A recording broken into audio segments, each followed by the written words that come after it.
Imagine a world where machines could think. Well, luckily enough, you don't have to because we have artificial intelligence, or AI, right at our fingertips. Think of the last time autocorrect spell checked a message on your phone, even if on your way here, Google Maps warned you about the traffic. Or maybe a few days ago, you saw a personalized ad online that kind of freaked you out because it seemed to know exactly the product you were thinking of buying, like 2 days ago.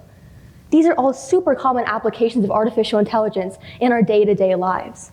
And we can define AI as the ability of programmed machines, or computers as we call them, to make informed decisions given data and information, just like a human.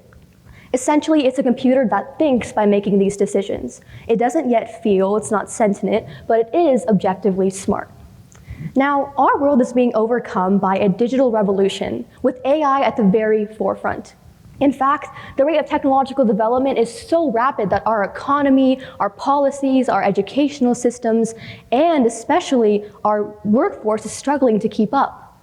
As a young, aspiring tech innovator and a student in this generation, I'm struggling too. But the thing is, we can't afford to be lagging behind. We can't afford to be behind a technological revolution that's taking over all of our futures. And just to examine the global impact of AI on our society and all of us in this room, let's take a look at the workforce and what it means for that. So millions of jobs and careers are threatened to be overcome by automation. I'm sure you've heard of this by now. Maybe it's even a fear that you yourself have regarding your own work and your own life. And rightfully so, because by 2025, 85 million jobs are going to be taken over by AI. That's an estimate, of course, but it's still 85 million career paths fundamentally changed. However, at the same time, as humans and machines learn to work hand in hand, 97 million more jobs are going to open up. This means 97 million unique careers driven by AI are going to require the knowledge and skills to use AI and employ it in all of our fields of interest. But above the ability to be aware of AI and simply use it because we have to, is the ability to create it and mobilize it. How do we do that? With computer science. Computer science is simply the driving force behind all technology, a programmatic language that creates AI and drives it to do exactly what it does. Therefore, treating computer science as foundational education is now necessary, just as core as math or reading is for any of us, to equip my generation, the rising generation, with the skills we need to dictate a technological future. But how do we do this? How do we treat computer science and AI as any sort of foundational education? Not all of us are interested. We all have diverse backgrounds, experiences, and aspirations for the future. Well, it's a good time to talk about my own journey with it. So I started with computer science in robotics during middle school. And ever since then, I found my passion for AI research and biologically inspired computing. Since then, I've had many opportunities to do research in the field with industry professionals in school, take some really cool courses, and really find my own interest for AI and computer science and the beauty of it all, really. But for the purposes of this talk, I'll talk about what exactly computer science offers us as students, but most importantly, all of you as individuals as its core subject. So, number one, it's super important to understand that computer science is distinct from digital literacy. Tech literacy is awareness, tolerance, and usage. And yes, it is important, but we have to move beyond that to actual development and a deeper understanding of the technology that we use every single day. Furthermore, computer science inspires creativity. I consider myself an artist among many other things, and computer science really is an art of painting with logic and creative problem solving if you think of it that way. Additionally, it's inherently collaborative. We work together to solve problems, and me and my peers can be active agents in a digital world. Now, going back to the workforce I talked about a few minutes ago, I mentioned that 97 million jobs are opening up because of AI and the new digital revolution.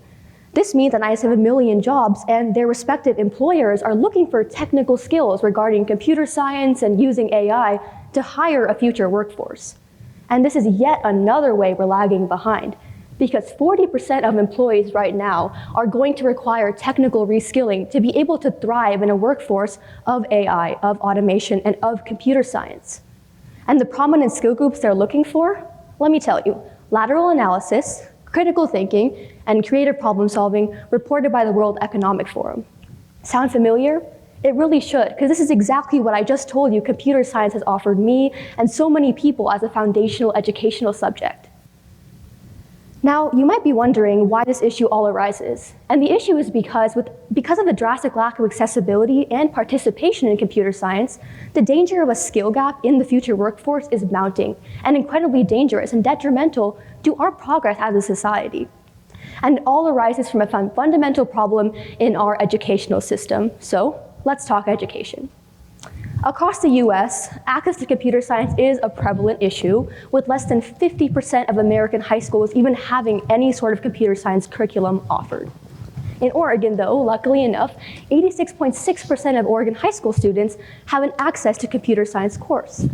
Yet, only 7.2% are actually enrolled. I just told you how important it is to have these technical skills now and for the future. So how can we inspire genuine participation? Well, think about it this way. A common contested issue is that we can't implement computer science because not everyone's interested. It doesn't align with all of our interests, all of our passions. But I'm here to tell you that that's just not true. Imagine, for example, in humanities, if we were taught about how AI plays an instrumental role in the criminal justice system. It's being used in 30 to 40 states across the nation in jurisdictions, in employing lawyers, and helping judges make decisions about crime recidivation. In biology, we could be taught about AI's amazing role in medicine. It's revolutionizing robotic surgeries, gene therapies, diagnosis. And even in history, we can be taught about AI's role in modern political campaigns. It's being used for media filtering, terrible ad campaigns, even things that polarize our society on a day-to-day basis. The point is that AI and computer science are so beautiful and fluid and versatile across all subjects, from the liberal arts to STEM, and everywhere in between. In fact, this sort of education is culturally responsive, right?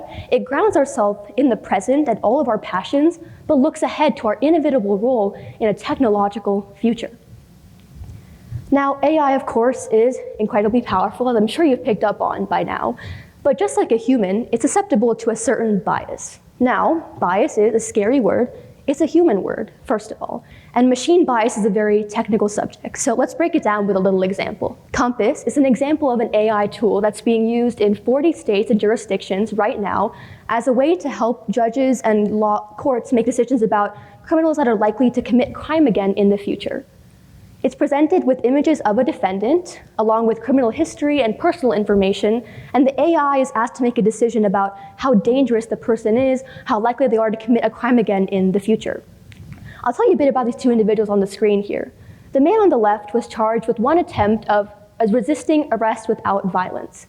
The man on the right was charged with one attempt of burglary. So take a moment and think about who you would assign the higher risk score. And once you've got that, this is what the AI actually assigned.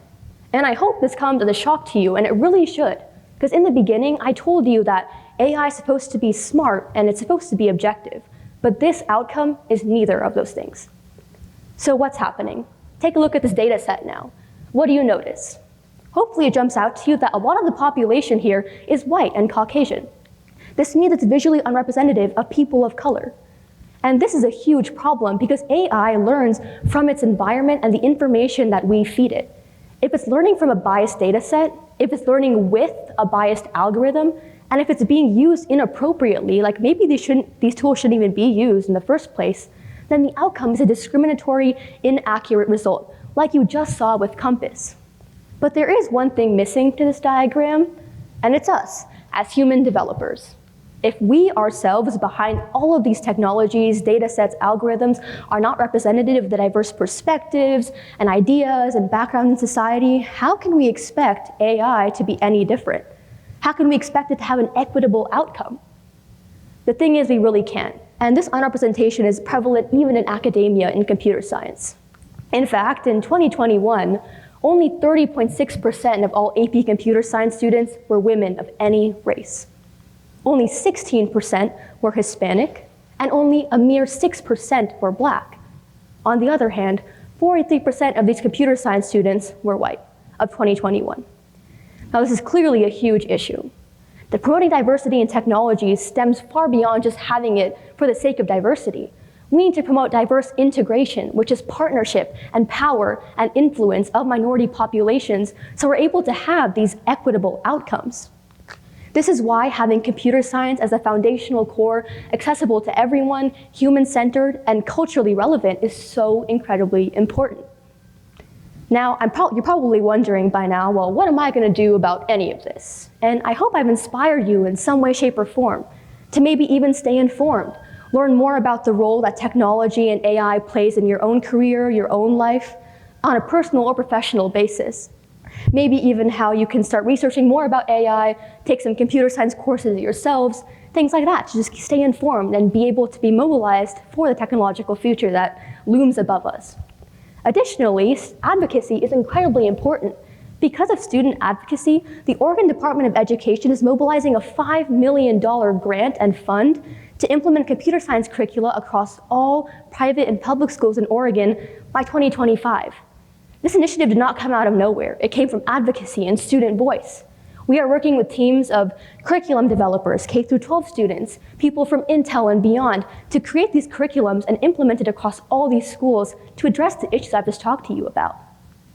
And most importantly, in AI, in technology development, and especially in computer science, we need you. There is a space for everybody, and I strongly urge you to find yours. Thank you.